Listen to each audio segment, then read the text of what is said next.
Hello guys, good morning. My name is Noah Ramirez from BHM32. So ngayon, pag-uusapan natin ang isa sa environmental issue na kinakaharap ng ating bansa, which is plastic pollution. So guys, ano nga ba yung plastic pollution? Ang plastic pollution, ito yung mga naipong plastic, katulad na lang ng mga plastic bottle, mga sandobag na nabibili natin sa mga palengke, sa mga lugar natin. At syempre, naging problema to dito sa ating lugar o sa ating planeta dahil na lang nakaka-apekto ito sa ating mga tao, sa wildlife at syempre sa kanilang mga tirahan. Bakit? Unang-una sa ating mga tao. Okay? Sa ating mga tao, naging problema ang plastic dahil nagkukos ito ng pagbabara ng mga kanal natin. So, hindi makakadaloy ng maayos yung mga tubig sa kanal natin at magkukusto ng baha.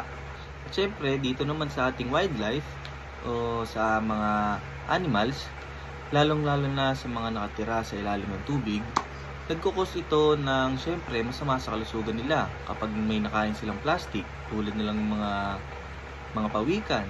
Marami ng balita na mga namamatay dahil na lang sa nakakainan nito yung mga plastic na tinatapon natin, no? At syempre sa kanilang mga tirahan. Nasisira natin yung tirahan ng ating mga wildlife dahil ang plastic kasi guys is non-biodegradable or hindi ito basta-basta natutunaw, hindi basta-basta nasisira o nawawala dito sa ating lugar. So, itong plastic kasi is a long-term issue para sa mga animals, sa mga plants, at syempre, lalong-lalo na sa ating humans. Kaya, kailangan magkaroon tayo ng disiplina sa sarili para na rin sa ating lugar at sa pag-aalaga na rin natin syempre sa ating planeta. At syempre, bibigay ako ng 3 paraan kung paano na natin maiiwasan ang problemang ito. So ito guys, ito ang unang paraan kung paano natin maiiwasan ang problemang plastic pollution. So ito guys, kung nakikita tayo mga dalawang plastic, ngayon dadamputin natin yan. At kung wala kang makitang basurahan sa paligid mo, ito ang una natin gagawin. Ilagay muna natin sa ating bulsa o kaya naman sa ating bag. So guys, nandito na tayo para sa ating pangalawang paraan, which is waste segregation. Dito sa aking kanan nakikita nyo iba't ibang kulay ng basurahan at kada kulay ay may naka-indicate kung anong basura ang dapat itapon dito.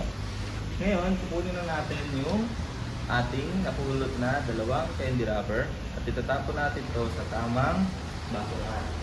So guys, dahil ito kay candy wrapper, dito natin siya itatapon dahil ito ay residual waste. Okay? Yan. So, ayun guys.